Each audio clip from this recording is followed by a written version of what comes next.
matin, nous avons une dénonciation qui est relative à une menace de santé publique. Nous avons beaucoup de produits qui se retrouvent dans le marché camerounais. Je ne sais pas si ça passe par notre douane ou alors ça entre par contrebande en raison de la porosité avouée de nos frontières. Toujours est-il que nous allons regarder le produit en question. Nous avons une vidéo que va nous fournir la régie à cet effet et nous reviendrons pour les commentaires.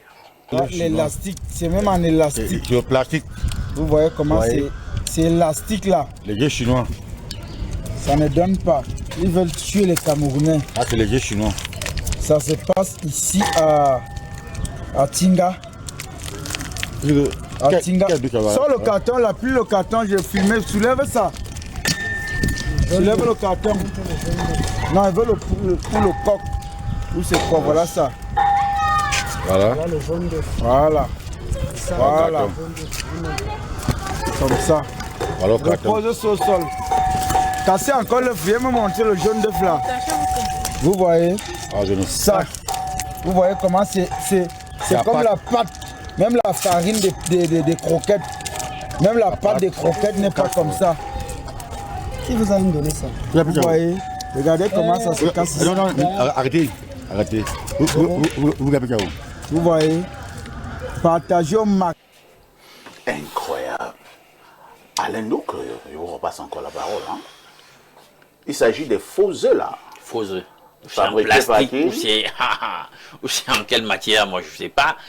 Bon, sur le carton, tel que vous avez vu la vidéo, on voit bien une calligraphie qui ressemble à du mandarin. Tu sais, parfois on ne fait pas trop la différence.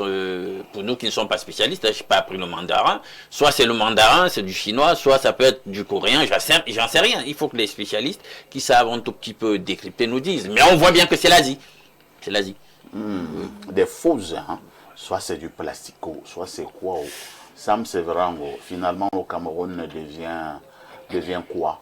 Lorsque on nous fait manger une matière comme celle-ci, on te dit que c'est un œuf, toi tu manges, tu ne sais même pas ce que tu manges finalement. Oui, on a un problème globalement dans notre pays en matière d'assainissement de l'environnement.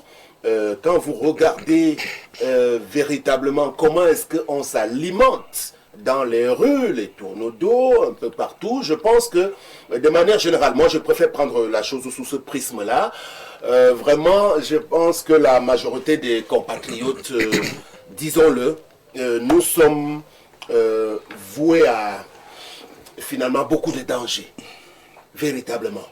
Parce que, et là je pense que ça relève d'abord de la précarité ambiante qui est généralisée.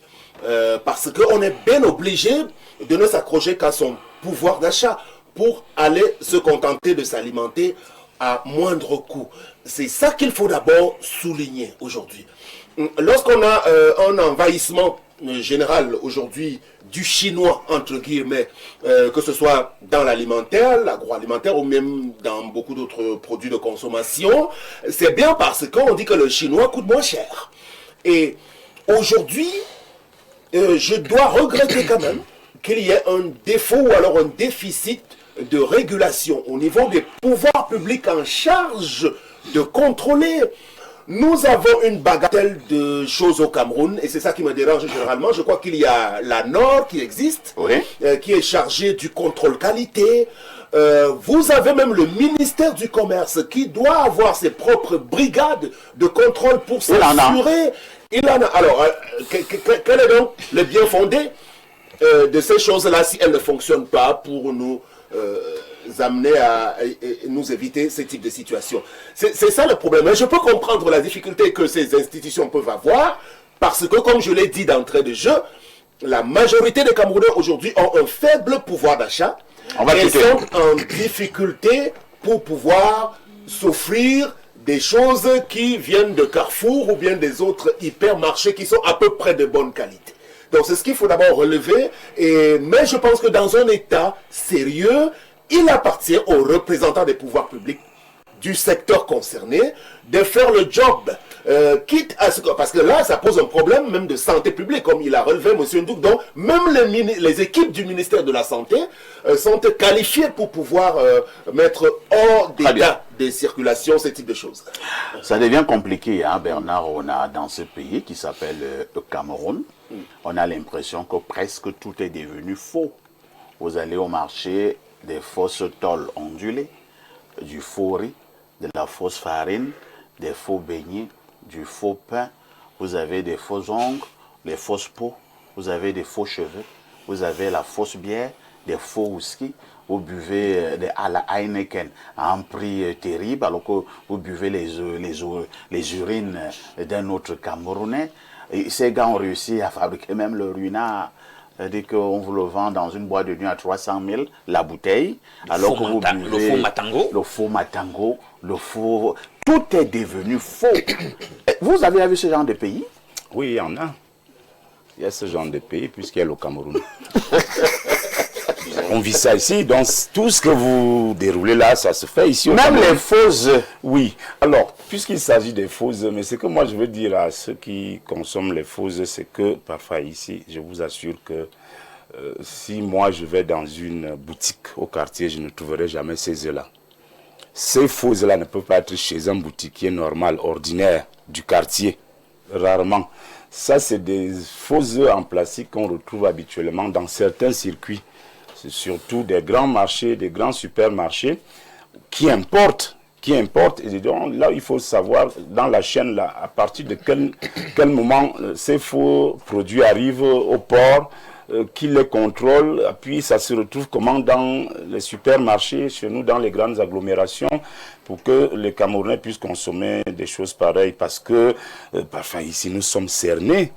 Nous sommes cernés parce que là, consommer tout ce qu'on consomme aujourd'hui, et vous voyez les maladies qu'on a qui nous menacent aujourd'hui sont à 80% au moins liées à la consommation, parce que même les médecins le disent, 75% de ce que nous consommons, c'est ça qui nous fait être en santé ou malade. Donc nous sommes en danger, on est véritablement en danger parfois ici, parce que, voyez-vous, vous avez peut-être faim, vous voulez manger un bout de quelque chose, et paf, vous êtes quelque part là, vous dites, donnez-moi 2 œufs là, 2 œufs bouillis.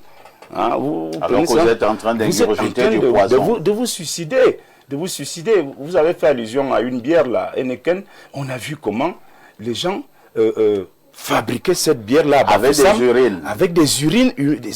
Oui. Et nous, on buvait ça ici à Yaoundé, dans des grands milieux. On dit que c'est une bière de classe. C'est une bière de classe. Quelqu'un vient là, quand les Samuel Bonjo sortent. On vous appelle président. Président, on vous met une assiette là. Une cuvette de 24. Vous buvez ça là avec vos amis, alors que vous êtes en train de vous suicider. Donc, je crois parfois ici, ce n'est même plus un problème d'ordre administratif, parce que au ministère du Commerce, il y a ces brigades qu'on voit régulièrement. Au ministère de la Santé, il y en a. L'ANOF fait également ce plan.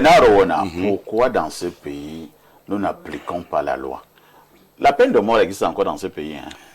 Bon, quelqu'un qui vend du poison comme ça, parce que c'est du poison, n'est-ce pas? C'est du poison. Pourquoi on ne le tue pas? C'est des vendeurs, c'est des criminels. C'est des criminels, parce que les dégâts que ces gens causent à des personnes, les cancers, tout ça, c'est AVC, vraiment tout ça là. La tuberculose. Et c'est récurrent maintenant. On se pose des questions, pourquoi avant, pourquoi il y a 20 ans, 30 ans, il n'y avait pas toutes ces maladies?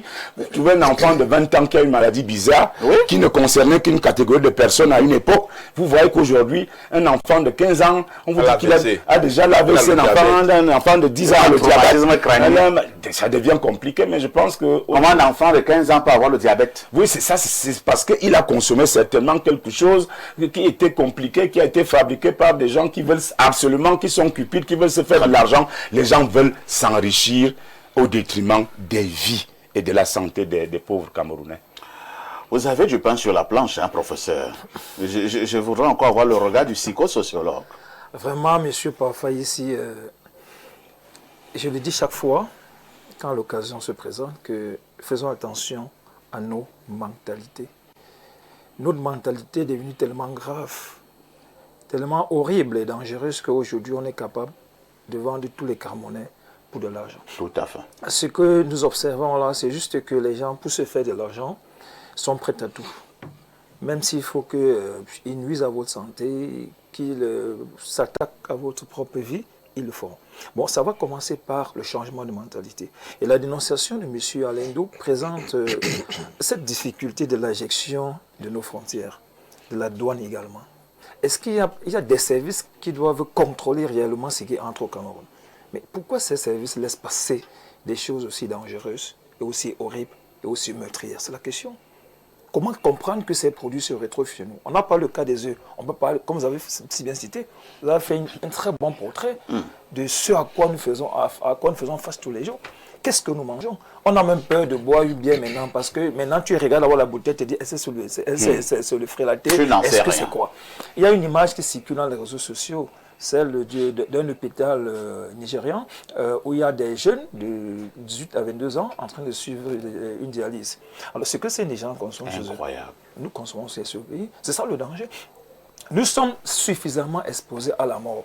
Nous sommes suffisamment exposés à la mort. C'est pourquoi il faut toujours on essaie de dire... Mais que font les pouvoirs publics, professeur, dans un contexte où nous avons quand même la NOR, qui est l'agence de la norme et de la qualité au Cameroun?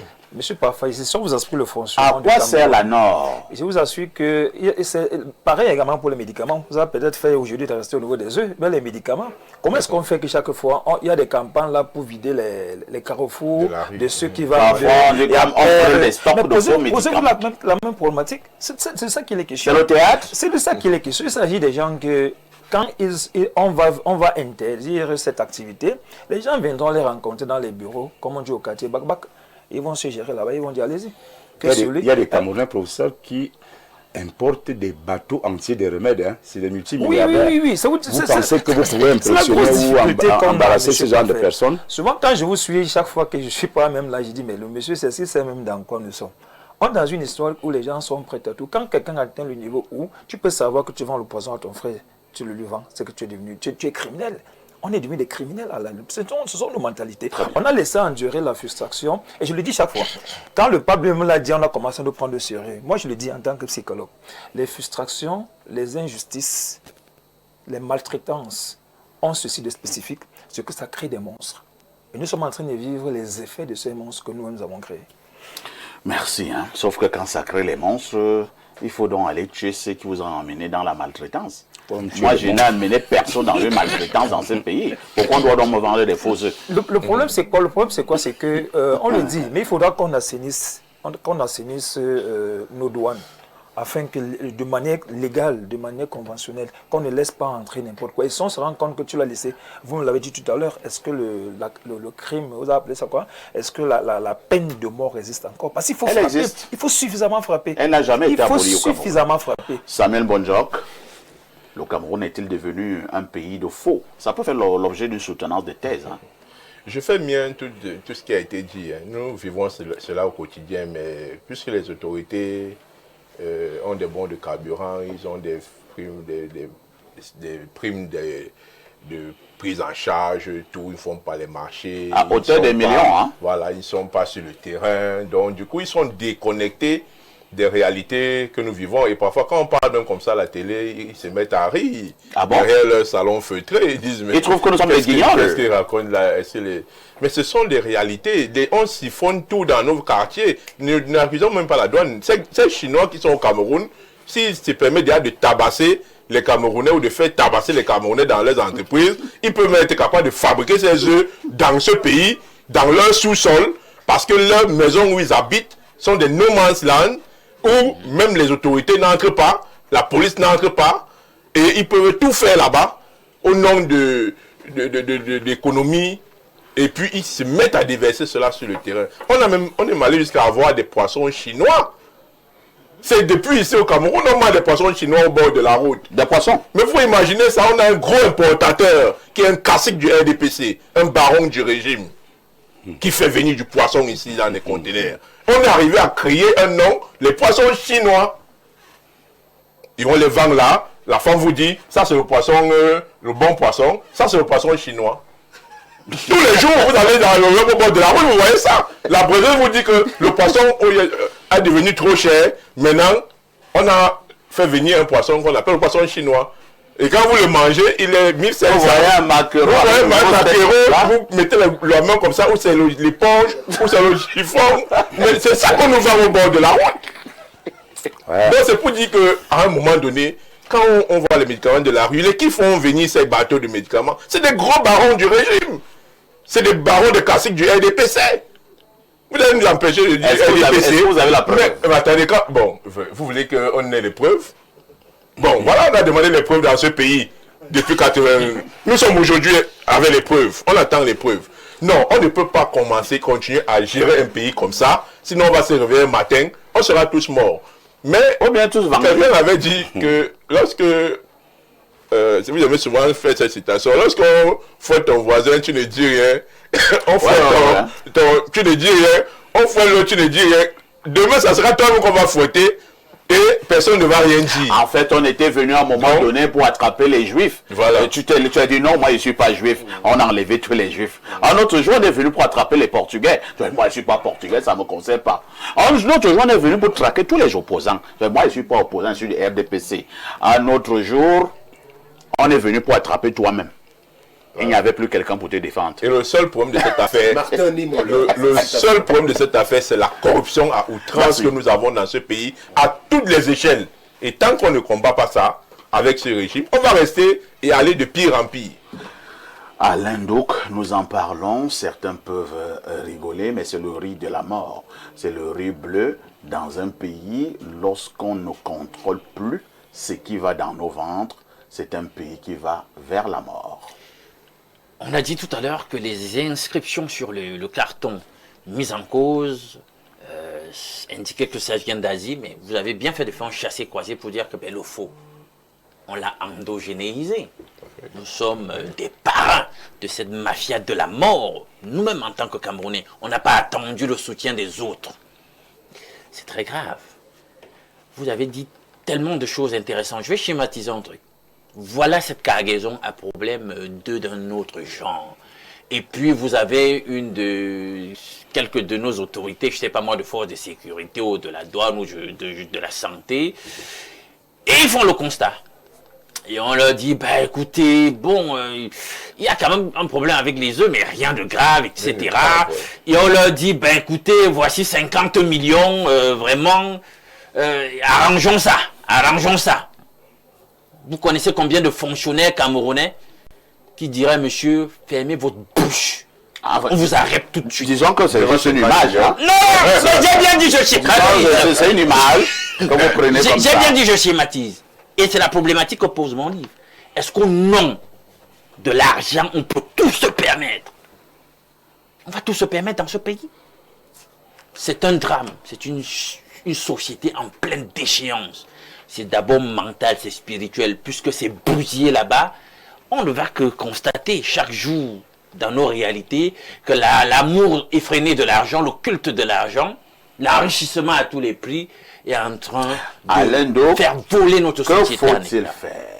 Il faut déjà, au niveau de la douane, que les gens fassent sérieusement leurs problèmes. Mais si mentalement, en tant que douanier, vous pensez que non, l'argent est la valeur qui étalonne toutes les autres valeurs ou alors qui est supra sur toutes les autres valeurs, vous allez faire des biais dans votre façon de faire le travail. Vous êtes policier. Si vous pensez que non, il y a des choses pour lesquelles, lorsque l'argent parle fort, vous vous taisez, et là, vous n'exercez plus votre magistère de policier, ça va aller en couille. Si vous êtes magistrat et vous continuez à penser que non, la corruption, pour quelques millions qu'on va vous donner, etc., vous pouvez permettre qu'on stocke de marchandises à problème, celui qui a permis que ça se retrouve dans notre écosystème ne soit pas mis en difficulté ou qu'il sorte le plus rapidement de prison possible, etc.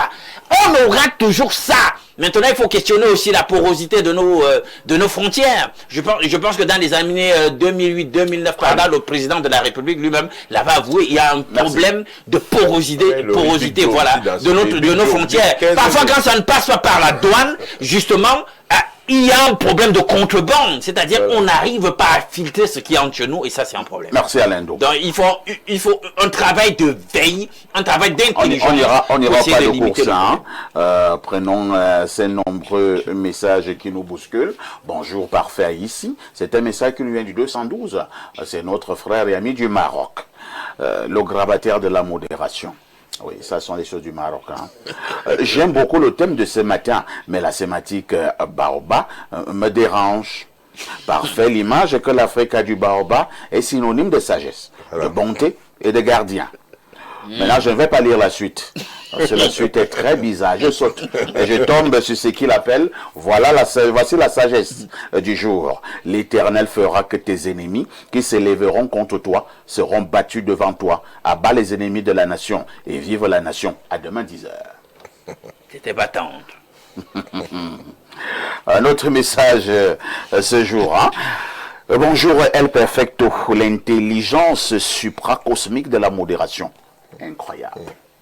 Un bonjour particulier à Alain Douk, le reflet de l'intelligence dans les analyses. Et bonjour également au reste du panel. El Perfecto, même si on t'arrache le ballon et on te demande de sortir, même en dehors du stade, l'éclat de tes rayons est tel que tous vont abandonner le terrain pour te retrouver dehors, El Perfecto. Le soleil ne lutte pas, ne force pas pour briller. Tu es le soleil du journalisme camerounais. Même dans le trou, tu brilleras. Concernant la dénonciation de ce matin, perfecto. Le capitalisme à outrance, l'amour de l'argent, conduisent à ce genre de crime. El perfecto, on a atteint un niveau de pauvreté extrême où la vie humaine est désacralisée, banalisée. Lorsqu'un être humain voit son semblable et voit une ressource, c'est misérable, perfecto. Il faut un changement du logiciel, une rééducation de fond. Merci, hein. Un autre message ce matin, bonjour parfait ici et à ton panel. Concernant les obsèques de Alice et Kane, Maurice Kamto n'est pas venu, vous en faites un problème. Le FNSC est venu, vous trouvez que c'est la récupération. Mais parfait, vous voulez même quoi au juste? Igor depuis Oja. Un autre message ce matin, je vous amène au plus 33, c'est la France. Bonjour monsieur, ici, la Nord ne sert à rien. J'ai acheté un miel certifié par la Nord pour les diabétiques. Ce miel était bourré de sucre et j'ai acheté ça dans un grand supermarché au Cameroun. Alors là, un autre message ce lundi matin que dit ce téléspectateur. Bonjour, monsieur Parfait Haïti. Le Maurice Kamto de la modération. Il veut polémiquer, mais... Bonjour à ton panel. Déjà, j'ai dit un bravo à monsieur Samuel Eto'o, fils, pour avoir achevé l'œuvre pensée et entamée par ses prédécesseurs. Peu importe ce qu'on peut dire, les anciens dirigeants méritent également des félicitations. Cependant, pour les moustachus, c'est niet. Aucune félicitation à son égard. Voilà. C'est ce que je dis. C'est ce que je dis.